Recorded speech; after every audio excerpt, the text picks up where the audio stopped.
Spencer, Massachusetts. It's Christmas Eve, late 80s. I'm 8 years old. Yesterday it was -6. When it gets that cold, the air stops becoming something you breathe and starts becoming something that happens to you. It hits the back of your throat like a dry pill. It turns the lake down the street into a block of gray granite the town skates on. I'm walking 4 blocks to Big D supermarket because compared to yesterday, today's 20 degrees feels tropical. It's the only thing open and I'm bored. I'm halfway there when I see them. 2 stray dogs. No collars, just ribs, matted fur, and breath steaming in the air. They aren't barking yet, just walking. In Virginia, the dogs I had seen lived behind fences. Here, they're just out. And when those dogs' ears perk up, my little brain short circuits. I don't think, I just react. I run. I scramble around the corner, sliding on a patch of black ice, and I see 3 local kids. They're older, maybe 12. They're just leaning against a brick wall, watching the snow. I'm looking for an adult, or at least a stick. But all I get is these 3 kids, and the biggest one just looks at me, bored, and yells, "Don't run." I stopped, instinctively, like a teacher had caught me talking in class. And the dogs?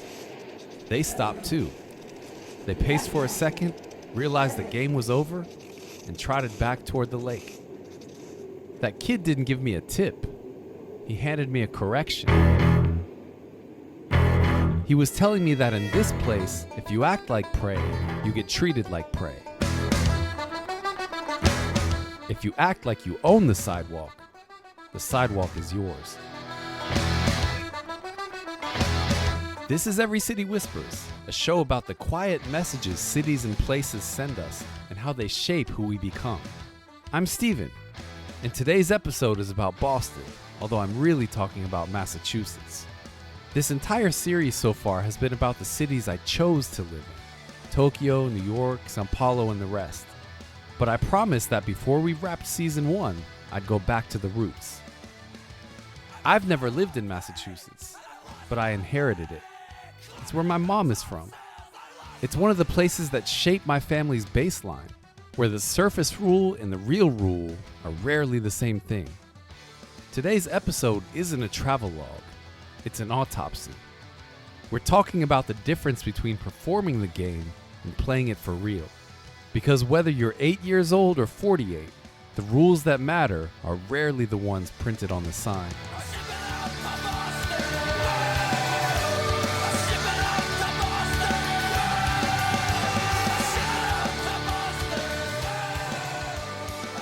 I was brought up in Boston my whole life. My mother, my grandmother, my grandfather, my aunts, my brother, my sister, they all live in Charlestown. No one can really understand me. It's pretty funny, and it doesn't help that I mumble, one of the words she says that she can never understand is fire. Like if there's a fire down the street, or holy that ice cream was fire. And I said the word warship. Not like a legit warship, like when you go to war, like when you're worshipping something.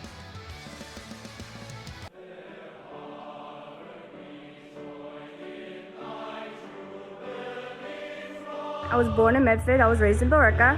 My dad used to paint the fireboat in Boston Harbor. I have never really been able to say my R's. When I try and use my R's, I sound ridiculous, but I am very proud of my Boston accent. I'm originally from Salty. I reside in Quincy now, home of the presidents. Doesn't sound as good as I'm from South Boston. You got a problem with that? I'm from a small town in North Carolina, and I learned quickly that people aren't against you. They just don't care about you.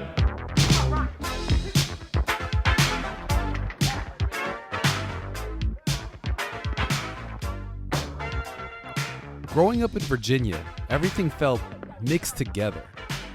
The suburbs just kind of bleed into each other. You can drive for 20 minutes and not really know if you're still in your town or the next one. Massachusetts isn't like that. Here, there's no unclaimed land. Every inch of the state belongs to a town. There's no vague in between. I learned this as a kid in the simplest way possible: road signs. But getting there could be an adventure.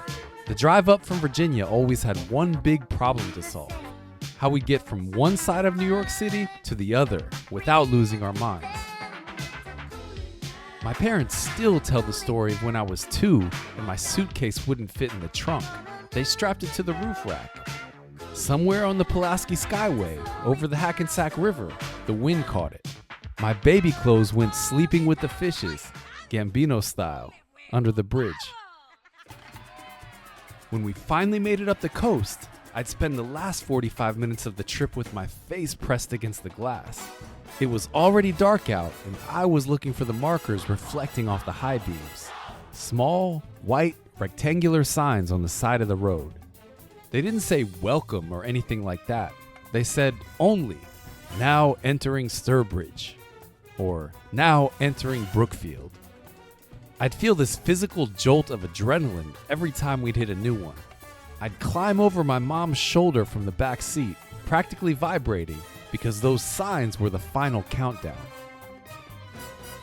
Once we hit now entering Spencer, the holidays had officially begun.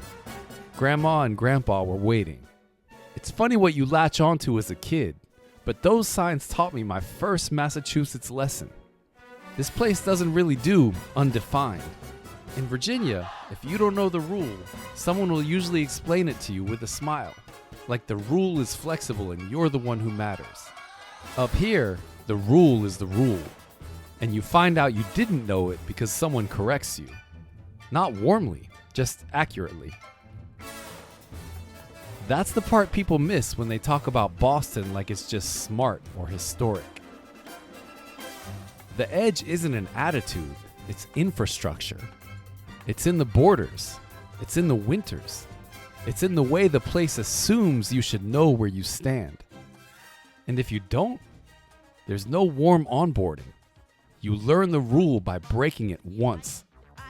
That's what this place rewards. The ability to stop looking for a welcome sign, read the room, and stay in play. I want to take a moment here to briefly talk about 3 reasons why Boston's the greatest city in this world. Number 1, we invented that delicious summer beverage iced coffee. Well, Dunkin' Donuts invented iced coffee. And let's say you can get it elsewhere now, but to be honest, it's just not the same. I think Boston values routine. And I think that, as someone that grew up in both Tokyo and Boston, I would say that people in Tokyo definitely value routine, and that's very well known all around the world. But surprisingly, Boston has a lot of routine to it, and that's quite surprising to people that I talk to from Japan, because their view of the US, especially the East Coast, is that everything is all over the place, it's chaotic, which is true. For example, the green line that I took every single day doesn't come on time. It sometimes skips your stops and goes express, but at the same time, the T squeaks at the same spot every time in Boylston. If you know, you know. It has the same people around the same time zones that are going to work or coming back from work, or if you're walking down Comm Ave, for example, because I was a BU student, the same people are outside of Star Market asking for money every day. Same people are protesting in front of Planned Parenthood every day with the same posters. You go to Cafe Nero, there's the same worker there, smiling, waiting to take your order.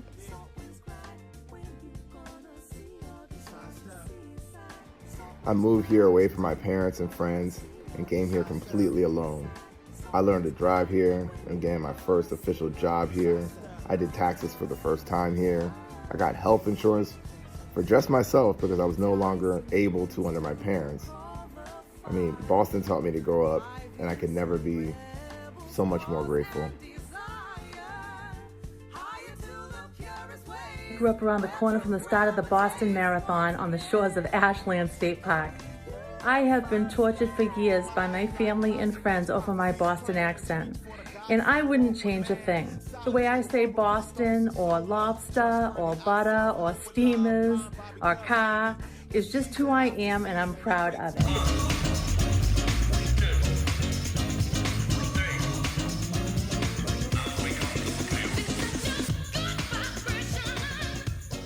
I'm a grown-up now, and I'm back in Boston for work. And I find out, too late, that part of the job is showing up for a golf tournament. That sounds harmless enough until you realize what golf actually is. A ritual designed to expose you. Within 15 seconds, everyone can tell whether you belong out there. And I do not. I had never played, not once. I don't own clubs. I don't know the etiquette. I don't even know how to stand without looking like I'm dressing up as a golfer for Halloween. The funny thing is, I'm not scared of looking bad or hitting a hazard. I'm afraid of being a hazard. You mess up in an office and the damage is social. Out here, your mistake becomes a projectile. My fear is a slice that crosses into the next fairway and hits someone that didn't sign up to be part of my learning curve. Someone important, maybe a client, someone innocent. So the day I found out I'd have to play, I started cramming. That whole week I'd run off to the little par 3 at Burke Lake after work. Not to get good, but just to get safe. To get to Boston with some degree of confidence that I can at least get the direction right. Tournament day comes and we're on a shuttle bus from the hotel downtown out to the course. I don't remember the name of it. It was somewhere down the coast near Quincy, but I remember the feeling. Me in the back seat, quiet, watching other people talk the way people who play golf talk. Casual, comfortable. They're actually looking forward to this, while I'm sitting there fidgeting with my sunglasses so much that I bend the frame. Hole 1, I survive. Not impressively, not gracefully, but I make contact, I keep moving, nobody gets hurt, and I feel this tiny rush of relief. Maybe I can get through this. Hole 2, I do not. We're on the tee box, and there's another hole running parallel to us, too close for my liking. I can see people over there, backs turned, doing their own thing, totally oblivious to what's about to go down. I step up like a man who belongs. I take a practice swing like I've done this before, and then I swing for real. The ball immediately tells the truth. It peels off the driver and starts bending hard toward the wrong fairway. Not drifting, not maybe the wind got it. A real slice, confident, committed, like it has a destination. For half a second, my spine goes cold. My goal for the day is to avoid detection, and hitting a client with a projectile is definitely not the way to do that. And then, it rips through a small cluster of trees and drops straight down, like the trees stepped in and said, absolutely not. There's a moment after a near miss where your brain tries to pretend that nothing happened. This is not one of those moments. I'm standing there watching my ball trickle safely into the dirt, and I realize what I've been doing. I've been trying to hit the proper shot, the shot that looks right and says that I belong here, but I don't have the proper skill. So I pivot and do the least glamorous thing possible. I put the driver away for good. I pull out my 5-iron, the one club I can actually control, and I decide, this is my driver now. Low, straight, repeatable. I look ridiculous. The ball comes off like an infield grounder in baseball. I'm basically playing a different sport, but it stays on our hole. And more importantly, away from other people. The funny thing is, nobody in my group says anything out loud. No pep talk, no jokes, no nice adjustment like they're trying to help me save face. Just silence. It's not a cruel silence or anything, just a Boston silence. The kind that isn't there to comfort you. It's just there to watch. Okay, show me. And so I do. Low and straight, over and over. How many more of these damn holes to go? And about halfway through, something shifts. Not my golf skill, I still suck, but the whole vibe. Because I'm no longer trying to look like I play golf, I'm trying to play golf, to stay and play. By the end of 18 holes, I'm not any closer to being a golfer, but I'm no longer a danger either. And that's a weirdly satisfying place to be. Not impressive, but solid. Not flashy, but safe. The kind of competence you can repeat. On the ride back to the city, I'm replaying hole 2 in my head. The slice, the tree, the branches, like a slow motion warning. And I keep coming back to the same thought. That decision to choose the ugly, controllable shot over the proper, impressive one, that was big. Because golf is just golf. But that move, putting the driver away, even if you're the only one without a driver, turns out to be a useful thing to know how to do. Especially in places where the consequences aren't just a lost ball. I've made that same choice in rooms that don't have fairways. And Boston has a way of respecting that kind of choice. Not with applause, but with space. With the silent permission to keep playing, if you can keep yourself in play. Because the real test isn't whether you can hit a shot that looks good. It's whether you can pick the shot you can live with and take it again and again.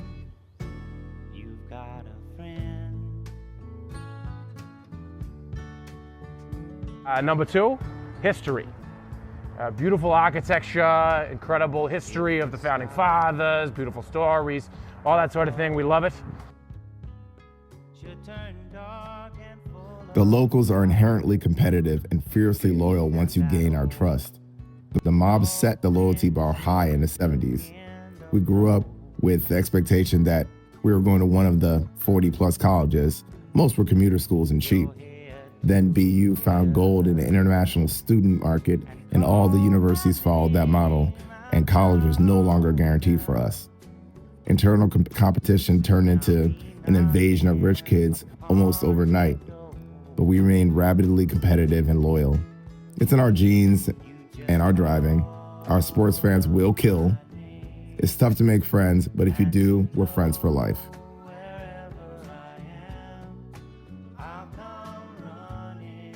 I'm out in Colorado. I'm teaching middle school. When I say to my students, "Are you doing any drawing and art?" they have no idea what I'm talking about. They don't understand me.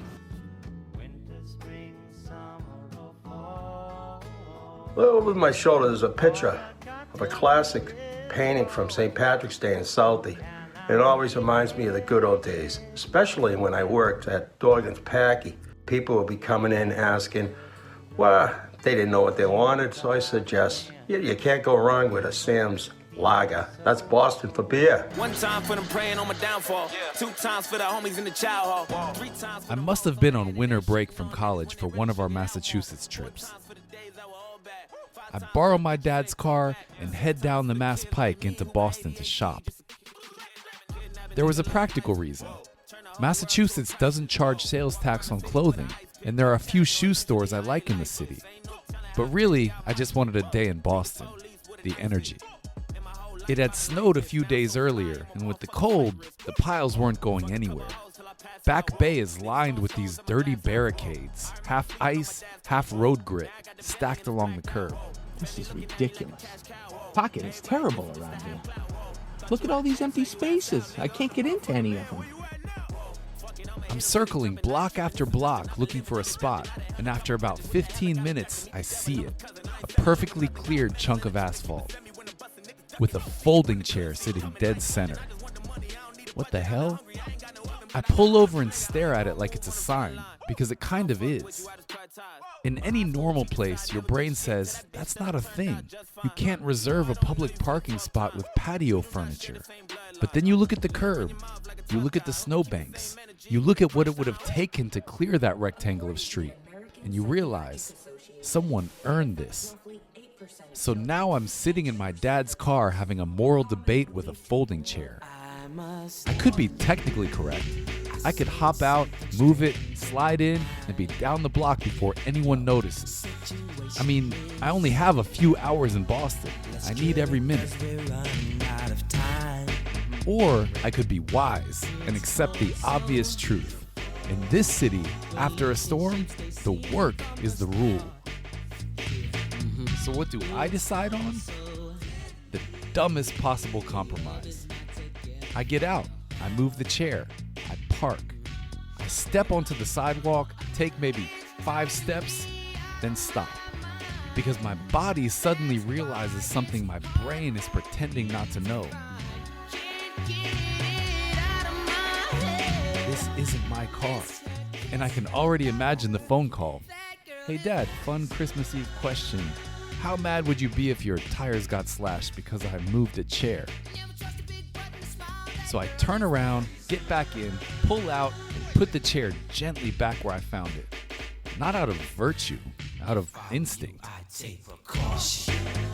felt the code. Eventually, I find another spot, way further away than I wanted, and start walking. This is another thing about Boston. It compresses everything. Streets, neighborhoods, history, consequences too. Ignore a code and you'll find out quick. The city's dense, tight, and walkable in a way few big cities are. It feels deliberate, like it wants you to bump into things you didn't plan for. That's how I ended up outside a place called Bodega. If you don't know it, it looks like nothing. A beat-up convenience store. A couple of sad snacks, a fridge humming over in the corner. The kind of storefront you walk past without even glancing. I stand outside for a second, long enough to plan my exit strategy once I learn that I'm in the wrong place and buy a $4 bottle of water out of shame. Then I go for it. Inside, there's another hidden entrance, and behind that, this clean, curated space that couldn't be more opposite the front. Precise, confident, half clothes, half shoes, and a little bit of if you know, you know. A few minutes later, I'm walking out with a pair of denim SB Nikes I didn't plan to buy, and I'm smiling because Boston just did it again. A thing that looks like nothing turns out to be something. I head back toward the car, and I'm still thinking about the folding chair. If I had stayed in that spot, if I had stood my ground because I was technically correct, I'd have made myself a target. Not because Boston is cruel either, but because Boston is literal. The person who shoveled that space doesn't care about my side of the story. They care about the work. I drove back out of the city that night, past those rectangular signs, now entering Framingham, now entering Worcester, now entering Spencer. When I got back to my grandparents' house, I looked at my dad's car, half a ton of salt on it, but no slashed tires, no broken windows, just a clean exit. And a city that never once explained itself to me, but quietly watched whether I was paying attention.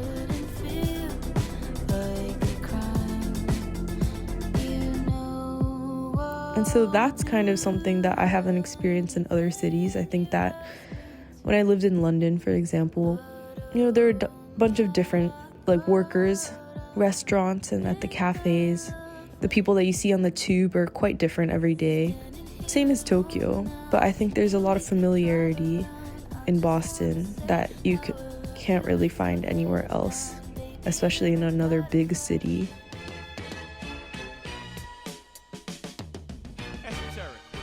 If you saw a clean, nice car on the North Shore in the 80s, in the winter, the guy was connected.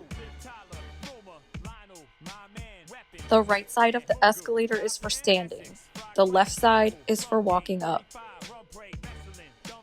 We might not be the friendliest or the most outgoing. Sometimes our hair might look a little crazy. But you know what? We got heart.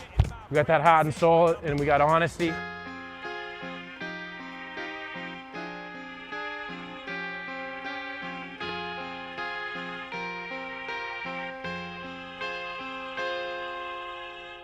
When I think about Massachusetts, my first thought isn't history or sports or smart universities. I think about corrections, because this place has a way of teaching you without a speech.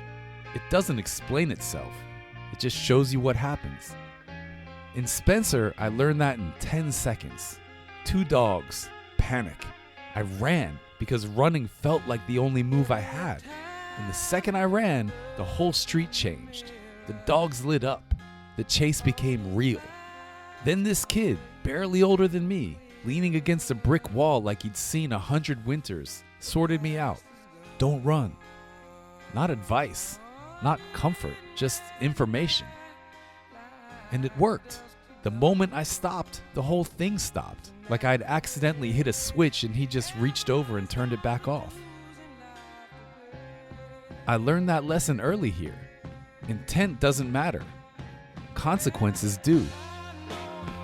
Years later, on that golf course outside Boston, I walked into the same kind of lesson, just dressed up nicer. I didn't play golf. I tried to look like I played golf. I tried to see if the illusion could substitute for skill, and the ball exposed me instantly. That's one cool thing about golf. It has a fraud detector built in. You can't charm a ball into going straight. You can't talk your way out of the wind. There's only your swing and the truth. So I finally did the Massachusetts thing. I stopped trying to look right and I started trying to be right. I ditched the driver for the 5-iron. Low, straight, repeatable.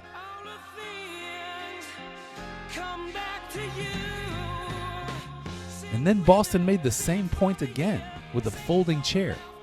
Someone cleared that space. Someone did the work. And in that neighborhood, after a storm, the work is the claim. If you pretend you don't understand that, Boston won't debate you. It just lets you find out.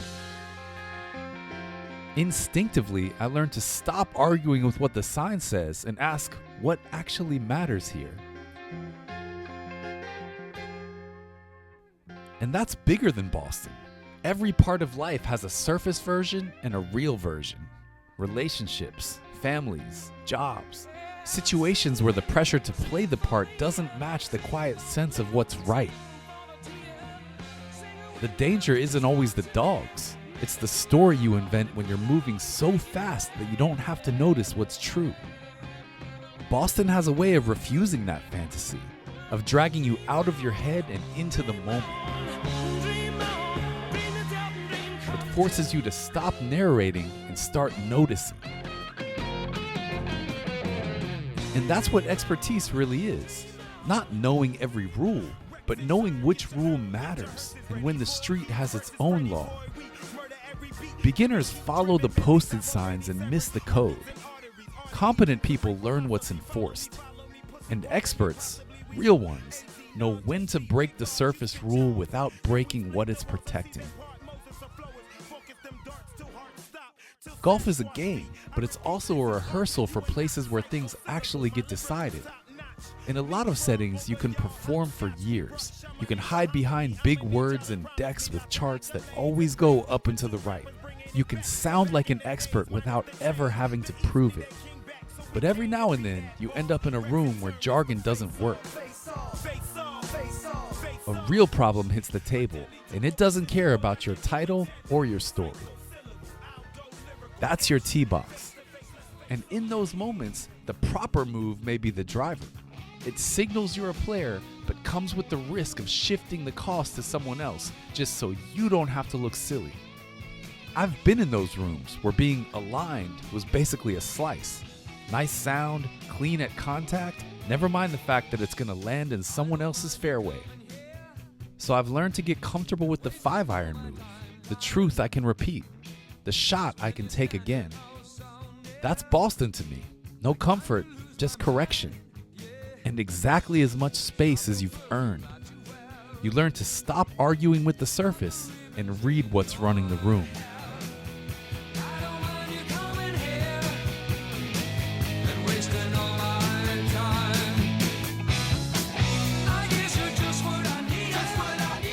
proud to be from Boston. I'm proud to have an accent and not pronounce my R's like everyone else does. And I am working with Local 7 out of Boston. Born in Boston. Met my fiance in Boston. Just about my whole life is built by Boston.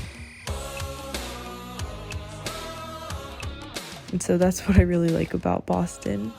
The familiarity and the routine that you're able to find in a big city that you can't find in other similar sized cities.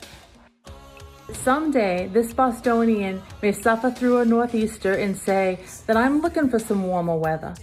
But if this girl leaves Boston, you'll never be able to take the Boston out of this girl. Mostly to not talk or ask about the incident. I love chocolate fraps, chocolate ice cream and milk.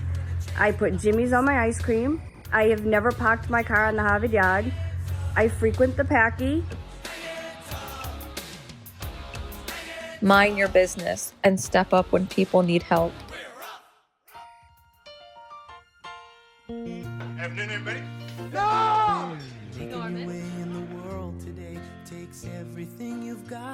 Hi again, Steven here. A couple of quick things. I want to thank the Boston and Massachusetts artists who added flavor to this episode. As you probably know, every song here is from an artist either from or based out of the state. I'm starting to get a hard time about rights to include music. I don't have a legal team yet to sort this out, but I'm sticking with it for now because I really like the vibe it adds. But if I ever remove an episode or have to change the music, that's why. Hopefully that won't be a real issue. More importantly, thanks to the Boston locals and natives who gave me their insights, including my own mother. Shout out, Mom. I love you. Next up will be Chicago, where my dad is from, and we'll wrap season 1 with my home state of Virginia. Since we're getting closer to that, I'm going to need to rely more and more on you, my early audience. After Virginia, I'm going to start exploring other cities, which means I'll need to find more stories to tell that aren't always going to be my own. So if you want to share how your city has shaped you, or you have any interesting friends I should talk to, let me know. The future of this show is really going to be about you. If you enjoyed this episode or any other, show some love, like, follow, comment, or just telling a friend. Costs you nothing, helps me a lot. I'm really grateful for it. For the music, all artists and songs and the Spotify playlists are on the Boston episode page at everycitywhispers.com, link in the episode description. I'm posting short clips every day to Instagram, TikTok, and YouTube at EveryCityWhispers for all 3. And if you want to reach out for any reason, my email is Steven, with a V, at everycitywhispers.com.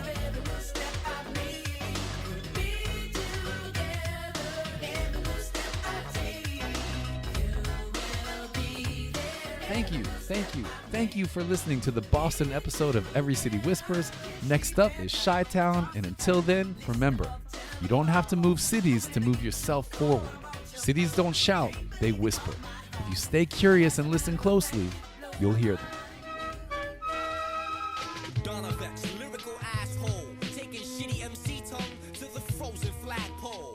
Hi, Ted, local bear.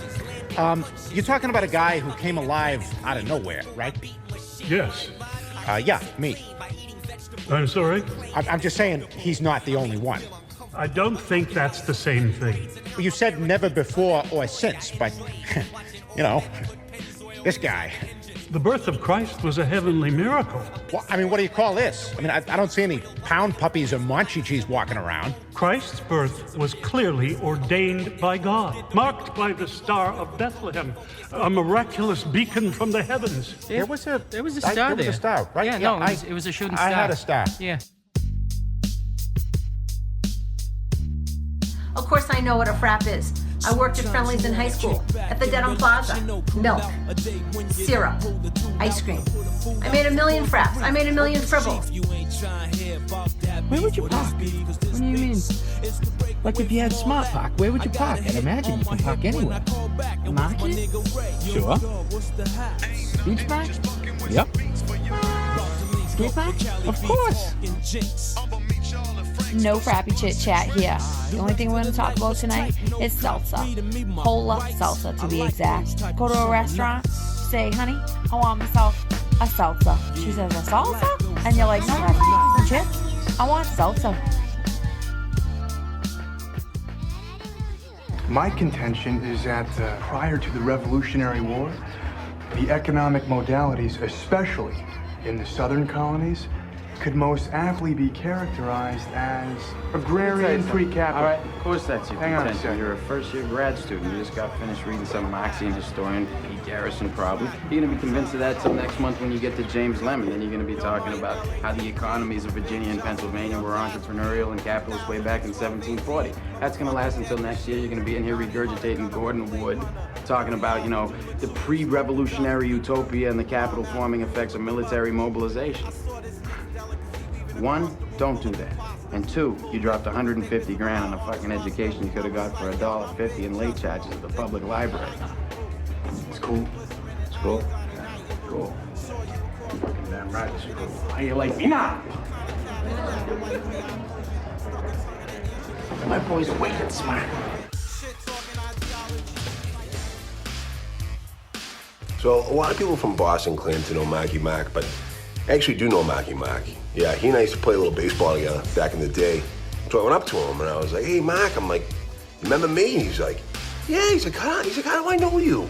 I congratulated him on all his success. I mean, I'm not going to acknowledge the fact that this guy's a movie star and just an incredible actor. I appreciate what he does, but I'm also not a nut. I'm not going to harass this guy while he's trying to have lunch with his pals. People will ask me all the time at work, like, "What are you doing on Tuesday?" On Tuesday, I'm going to the bar, have a beer, because I'm playing darts. They understand what I'm saying because that's what happens when you speak a true Boston accent. I'm just saying. Jesus had a divine purpose. God sent him to us to spread the word that he loves us. I love you. Your move, Friar Tuck. I just want to finish the sermon. I'm just saying, I might be Jesus. I might. I'm not saying for sure. I'm just saying it's a possibility. I might be Jesus.